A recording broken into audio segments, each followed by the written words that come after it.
샬롬. 설교를 들으시는 모든 분들께 하나님의 은혜가 충만하시기를 기원합니다. 아멘.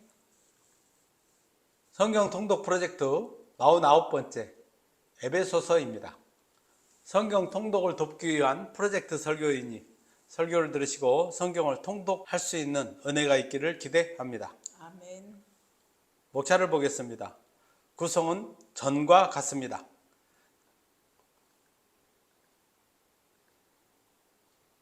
자세히 보기 원하시면 멈춰놓고 보시기 바랍니다. 성경의 파노라마. 신약 성경 27권은 문학적 장르에 따라서 복음서, 역사서, 서신서, 예언서로 분류됩니다. 서신서인 에베소서는 신약 성경의 10번째 책입니다. 에베소서 연대표도 이전 갈라디아서의 연대표와 동일합니다. 참고하시기를 바랍니다. 에베소서 개관. 에베소서 헬라어 원전의 제목은 프로스 에페시우스로 수신자 명을 반영하였으나 한글 개역 성경은 수신지 명을 반영하여 에베소서로 명명하였습니다. 에베소서 저자는 사도 바울입니다. 에베소서는 빌립보서, 골로새서, 빌레몬서 등과 함께 옥중서신으로 분류되는 서신으로서 골로새서 및 빌레몬서와 거의 동시에 기록되었으며 기록 시기는 바울이 제1차로 로마의 가택 연금 상태로 수감되었던 AD 61년에서 63년경으로 추정됩니다. 에베소서는 회람용으로서 바울이 제3차 전도 여행 시 3년간 사역하였던 에베소 교회를 비롯한 인근 소아시아 교회의 성도들을 1차 수신자로 합니다. 주요 내용은 하나의 구속 공동체로서의 우주적 교회에 대한 설명과 교회의 연합과 일치의 당위성 및 교회 구성원인 성도의 새 삶을 위한 실천적 권면입니다. 에베소서 내용 분해. 에베소서 내용 구조는 크게 머릿말을 포함한 1장에서 3장까지의 전반부와 끝맺는 말을 포함한 4장에서 6장까지의 후반부로 양분할 수 있습니다. 이 중 전반부가 하나님의 구속의 목적 및 그리스도 안에서 구속받은 성도의 지위에 대해 교리적 차원에서 설명하는 부분이라면 후반부는 구속받은 성도로서의 새로운 삶에 대해 실천적 차원에서 권면하는 부분이라고 할 수 있습니다. 전반부 제1장은 머리말과 그리스도 안에서의 하나님의 구속 예정의 성취와 그 목적에 대해 서론적 차원에서 제시하고 있습니다. 바울은 하나님의 구속 예정과 목적은 모두 그리스도 안에서 성취되고 있음을 강조하고 있습니다. 후반부 4장에서 6장은 세 부분으로 나눌 수 있습니다. 첫째, 4장 1절로 16절에서는 그리스도의 몸은 교회의 연합과 성장에 대해 다루고 있습니다. 둘째, 4장 17절로 6장 20절에서는 그리스도의 몸인 교회의 구성원 각자의 새 삶에 대한 권면을 제시하고 있습니다. 이 윤리적 권면의 핵심은 하나님을 따라 새롭게 지음받은 자로서 하나님을 본받는 자가 되라는 것입니다. 즉, 구원받은 성도는 빛 대신 하나님의 자녀가 되었으므로 어둠의 일을 벗어버리고 빛의 자녀로서의 열매를 맺어야 하며 지혜롭게 행하여 세월을 아끼고 성령의 충만을 받으며 모든 관계에서 그리스도를 경외하는 믿음으로 피차 복종하는 자세로 살아가야 한다는 것입니다. 셋째, 6장 21절로 24절은 짤막한 결어 부분입니다. 여기서 바울은 독이고 파송 소식을 알리고 평강과 사랑과 은혜를 비는 축도로서 본서신을 마무리하고 있습니다. 에베소서 체크 포인트. 구약시대에 하나님의 구원의 역사는 선민 이스라엘을 중심으로 하여 그 땅에서 진행되었었습니다. 그러나 이제 신약시대에는 구원의 대상에 있어서는 물론 구원의 역사가 전개되는 통로까지도 온 세계의 이방 만민에게까지 확장되었습니다. 즉, 구약 선민 이스라엘에서 세계 만민으로 구성된 신약교회로 계승 확장되었습니다. 이제 막 구약에서 신약시대로 전환되는 가독에 신약교회와 구약교회와의 연속성은 강조되어야 할 필요가 있었습니다. 이에 사도 바울은 본서에서 이제 갓 교회에 입문하게 된 이방인 출신 성도들에게 신약교회는 태초부터 전 역사를 조망하는 하나님의 섭리에 따라 그리스도의 구속사역을 중심으로 세워진 것임을 먼저 강조합니다. 에베소서는 교회론과 구속론을 설명하고 있다고 말합니다. 그러나 에베소서는 교회론과 구속론을 체계적으로 제시하거나 아니면 그 일부 관련 내용이라도 설명하는 것이 1차적 목적이 아닙니다. 보다 정확히 말하면 에베소서는 이제 갓 교회에 속하게 된 이방인 출신 성도들에게 구속 공동체인 교회가 어떻게 이제 신약시대에 이르러 자기들 이방인들까지 포함시키게 되었는지 그 과정과 의의를 설명합니다. 또한 교회는 오직 그리스도의 구속사역을 통하여 구원을 얻은 자들을 대상으로 그리고 오직 그리스도만을 머리로 하여 형성된 단일 공동체임을 역설합니다. 그런 연후에 먼저는 절대 유일의 구속 공동체로서 교회가 마땅히 추구하여야 할 연합과 일치의 당위성을 그리고 나중은 교회의 구성원 각자가 가져야 할 새로운 삶의 자세를 교훈합니다. 에베소서의 기록 목적은 1차적으로 독자들의 이해의 지평을 넓히기 위함에 있습니다. 즉 바울은 독자들로 하여금 하나님의 궁극적인 구속 목적 및 그 성취의 과정에 대해 깊이 이해하기를 바라며 또한 그 이해에 기초하여 성숙하고 성장하기를 바라고 있는 것입니다. 하나님의 궁극적 구속 목적은 그리스도 안에서 만유를 통일하시는 것입니다. 이러한 하나님의 구속 목적은 그리스도의 속죄 사역을 통해 이미 결정적으로 성취되었으나 아직 완성되었다고 볼 수는 없습니다. 이는 예수 그리스도의 오심으로 하나님의 나라가 이미 임하였으나 아직 완성되지 않은 것과 같은 맥락입니다. 즉 그리스도 안에서 만유를 통일하시려는 하나님의 궁극적 목적은 그리스도의 속죄 사역으로 결정적으로 성취되었으나 동시에 인간 역사의 과정에서 그 완성을 향해 나아가고 있다고 할 수 있습니다. 그리고 그 완성을 향해 나아가는 과정에 바로 교회가 있는 것입니다. 그리스도는 십자가 죽음과 부활을 통해 교회를 세우셨습니다. 교회는 단 하나의 유일한 구속 공동체로서 그 안에는 더 이상 유대인과 이방인의 구분이 없습니다. 구속받아 교회에 소속된 모든 성도는 하나님의 백성으로서 동일한 시민들이요 또한 하나님의 가족들입니다. 즉 교회는 그리스도의 십자가를 통해 인간 사이의 수평적 화목과 또한 인간과 하나님 사이의 수직적 화목이 실현된 우주적 기관인 것입니다. 더 나아가 교회는 단순히 조직으로서가 아닌 그리스도의 몸으로서 하나의 유기체입니다. 그리스도의 생명력을 공급받은 교회는 머리 대신 그리스도에게까지 지속적으로 자라가며 이러한 성장을 통해 그리스도 안에서 만유를 통일하시려는 하나님의 목적이 실현되어 가는 것입니다. 에베소서는 이와 같이 교회 및 교회의 이론으로서의 성도의 변화된 신분적 지위에 대한 이해를 깊어지게 합니다. 감동 포인트 설교 제목 허물과 죄로 죽었던 상태에서의 구원 본문 에베소서 2장 1절로 5절 같이 한번 읽어보겠습니다. 그는 허물과 죄로 죽었던 너희를 살리셨도다. 그때 너희는 그 가운데서 행하여 이 세상 풍조를 따르고 공중의 권세 잡은 자를 따랐으니 곧 지금 불순종의 아들들 가운데서 역사하는 영이라. 전에는 우리도 다 그 가운데서 우리 육체의 욕심을 따라 지내며 육체와 마음이 원하는 것을 하여 다른 이들과 같이 본질상 진노의 자녀이었더니 긍휼이 풍성하신 하나님이 우리를 사랑하신 그 큰 사랑을 인하여 허물로 죽은 우리를 그리스도와 함께 살리셨고 너희는 은혜로 구원을 받은 것이라. 아멘. 감동 포인트 설교의 맥락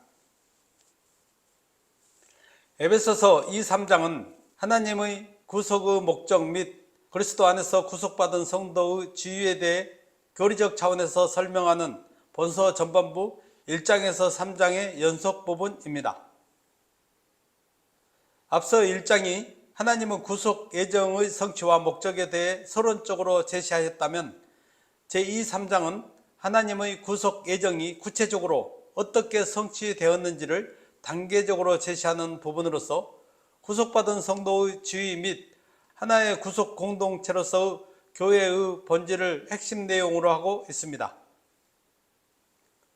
본문은 2장 1절로 3장 21절 기사의 계시에 해당하는 부분으로 신약교회의 존재 기반으로서 하나님의 은혜에 의한 죄와 영적 죽음으로부터의 성도의 구원과 구원의 목적에 관련한 설명을 보도하고 있습니다.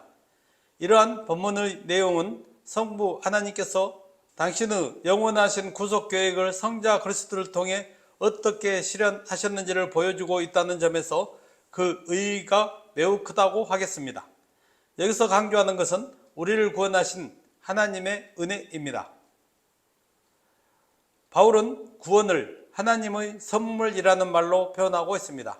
이는 구원이 인간의 공로나 노력과 전혀 무관한 하나님의 주권적 은혜의 기인함을 강조하는 의미가 있습니다.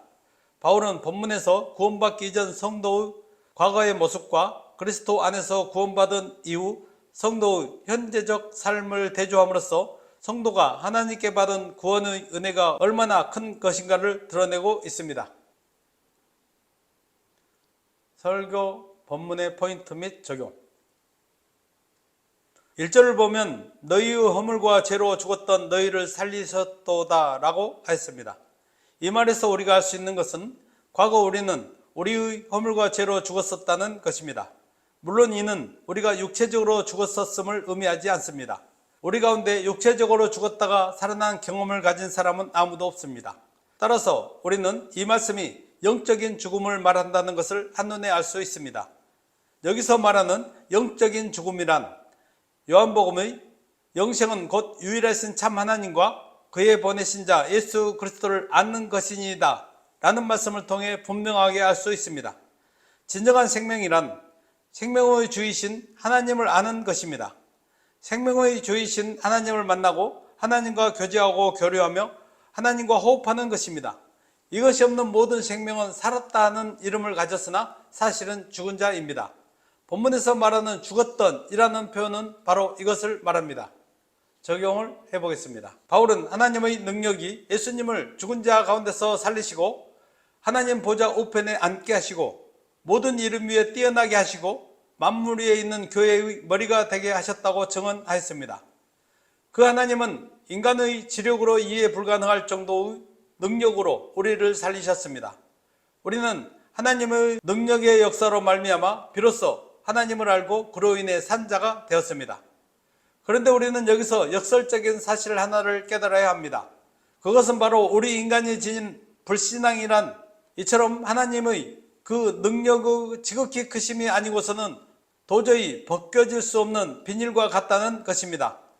성경을 보면 인간의 미련함은 곡물과 함께 절구에 넣고 찧어도 벗겨지지 않는다고 했습니다. 바로 우리의 상태가 이러한데 하나님께서 그 지극히 크신 능력으로 우리를 깨우쳐 하나님을 알게 하시고 느끼게 하시고 믿게 하시고 예배하게 하신 것입니다. 성도는 자신이 얼마나 크고 놀라운 하나님의 은혜와 사랑을 입은 자인지 깨닫고 감사하며 살아가야 합니다. 아멘. 2절은 사단이 이 세상을 어떤 방식으로 지배하고 통제하고 자신에게 예속시키는지를 보여줍니다. 사도 바울은 먼저 에베소 교회 성도들 역시 과거에 이 세상 풍속을 쫓았다고 했습니다. 바울은 이 세상 풍속의 주관자는 공중의 권세 잡은 자라고 했습니다. 이는 곧 사단을 가리킵니다. 그러므로 우리가 이 세상 풍속을 쫓아가면 곧 공중권세 잡은 자 사단을 쫓아가는 것입니다. 그런데 바울은 이 사단을 가리켜 곧 지금 불순종의 아들들 가운데 역사하는 영이라고 하였습니다. 특별히 여기서 역사한다는 말은 대단히 활동성이 강한 그 무엇을 말합니다. 또 이 사단을 가리켜 영이라고 하였습니다. 이것은 이 세상 풍속에 사단의 활동성이 나타나지만 그 실체는 드러나는 법이 없다는 말이기도 합니다. 즉 이 세상 사람들이 매료되어 따라가는 풍속의 배후에는 사단이 역사하지만 그 사단의 존재는 드러나는 법이 없다는 말입니다. 적용을 해보겠습니다. 이 세상 풍속의 주관자 사단은 자신이 주관자가 되어 강력한 역사로 하는 모든 일들을 이 세상 풍속이 그런 것이라고 느끼게 합니다. 그래서 하나님을 믿는 성도마저 이 세상 풍속에 쉽게 유혹을 받고 동화되어 가게 됩니다. 이 세상 풍속은 사단의 주관 아래에 있습니다. 우리가 이 세상 풍속을 쫓는다면 그것은 곧 사단을 쫓는 것입니다. 이 세상 풍속은 인간을 멸망으로 인도하기 위한 사단의 가장 강력한 도구입니다. 성경은 이 세상을 본받지 말라고 말씀하고 그것은 하나님과 원수가 되는 일이라고 했습니다. 그러므로 성도는 이 세상에 살면서 세상 풍속이 아무리 좋아 보여도 그것들을 민감하게 경계하고 새 속에 물들지 않도록 깨어 있어야 합니다. 아멘. 3절은 인간 타락과 원죄 교리를 가르치는 매우 귀중한 말씀입니다. 우리가 원죄 교리를 분명하게 깨닫지 아니하고는 성경적인 그 어떤 진리에도 바르게 도달할 수 없습니다. 원죄의 교리는 우리가 죄를 지었기 때문에 죄인이 아니라 오히려 반대로 우리가 본래 죄인이기 때문에 죄를 짓게 된다는 것입니다.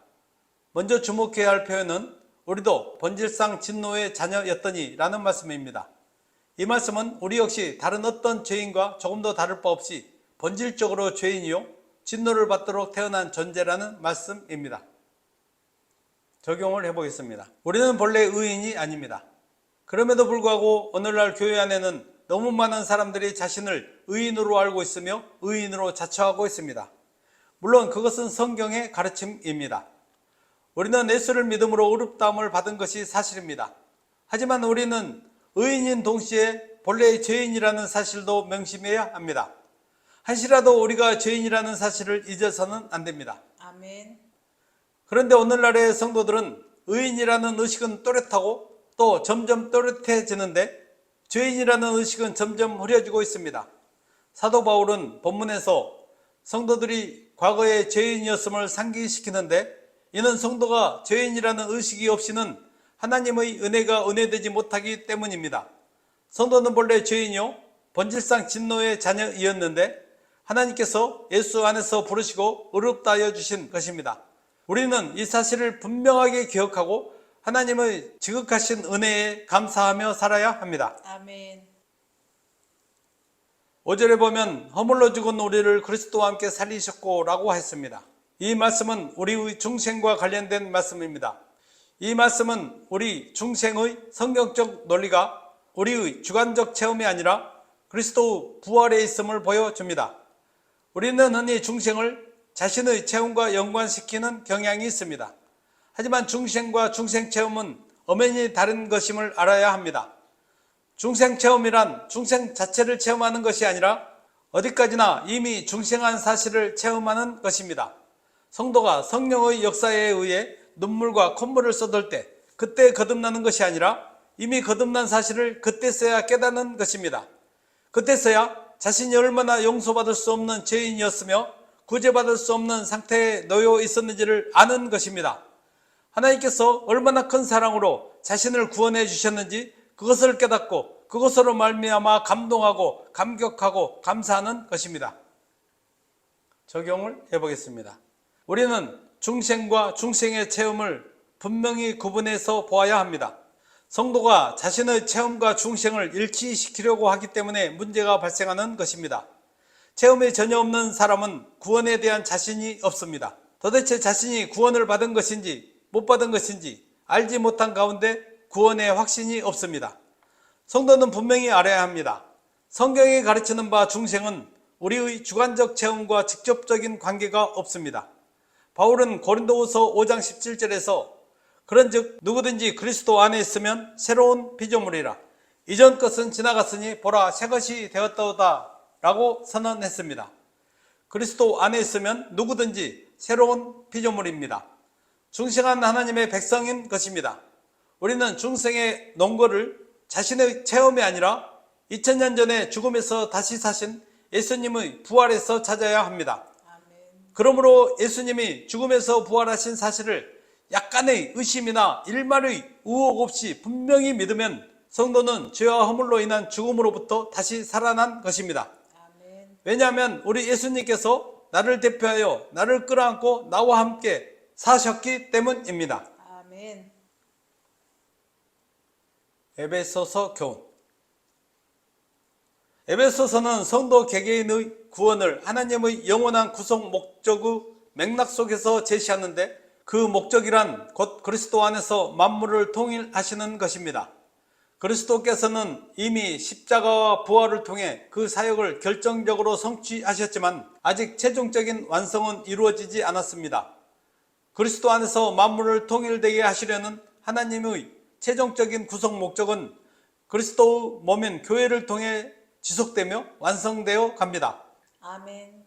교회는 그리스도의 몸으로서 만물을 그리스도 안에서 하나로 통일하시려는 하나님의 목적을 실현해가는 기관인 것입니다.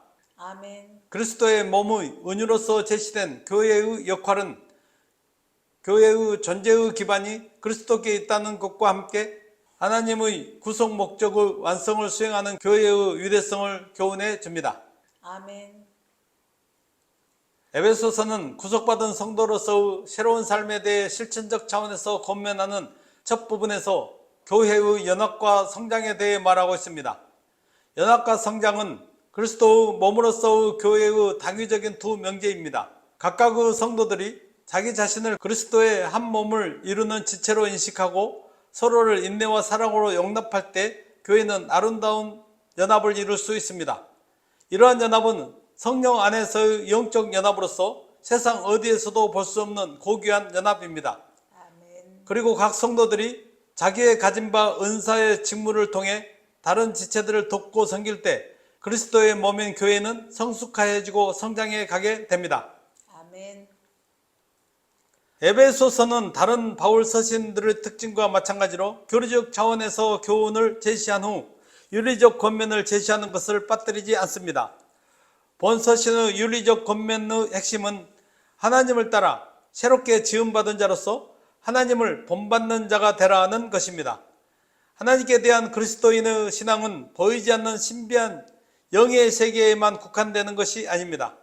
실제 삶 속에서의 행실의 습관, 언어의 사용, 인간관계에서의 태도 등은 그 사람의 본성과 신앙이 어떠한지를 밖으로 보여주는 열매입니다. 그래서 예수님께서도 나무는 그 열매로 알리라고 말씀하셨습니다. 우리가 하나님의 자녀가 되었고 새로 지으심을 받은 자들이 되었다면 우리는 자녀가 부모의 성품을 본받듯 하나님을 본받는 자로서 적극적으로 선한 행실의 열매들을 맺는 자들이 되어야 함을 교훈해 줍니다. 아멘. 에필로그. 에베소서는 구속 공동체로서의 교회의 연합과 일치 및 성도의 새 삶을 위한 실천적 권면입니다. 에베소서 분량은 6장 7쪽 정도로 15분 정도면 한번 읽을 수 있습니다. 설교를 들으시고 말씀의 은혜가 되시면 지금부터 성경을 펴고 읽을 수 있기를 바랍니다. 아멘. 성경은 잠깐씩 한 절씩 시간이 될 때 보는 책이 아닙니다. 말씀을 읽을 계획을 세워서 하루에 1시간 정도씩 꾸준하게 통독하면서 하나님을 아는 지식의 지경을 넓히며 성령을 쫓아 사는 성도들이 되시기를 바랍니다. 아멘. 말씀을 정리하고 마치겠습니다. 바울은 교회는 오직 그리스도만을 머리로 하여 형성된 단일 공동체임을 역설합니다. 그리고 에베소서 후반부는 교회의 구성원으로서 구속받은 성도의 삶의 변화를 위한 실천적인 권면을 하고 있습니다. 성도는 본질상 진노의 자녀이었는데 교회 구성원이 되도록 하나님께서 구원의 은혜를 베풀어 주셨습니다. 하나님의 지극하신 은혜에 감사하며 구원의 은혜를 분명하게 기억하고 열매를 맺는 삶을 사는 성도들이 되시기를 기원합니다. 아멘. 설교를 들으시고 성경을 읽으시는 모든 성도들이 하나님을 믿음으로 예수님의 구원의 은혜로 성령의 능력으로 충만하시길 주의 이름으로 간절히 축원합니다. 아멘. 아멘.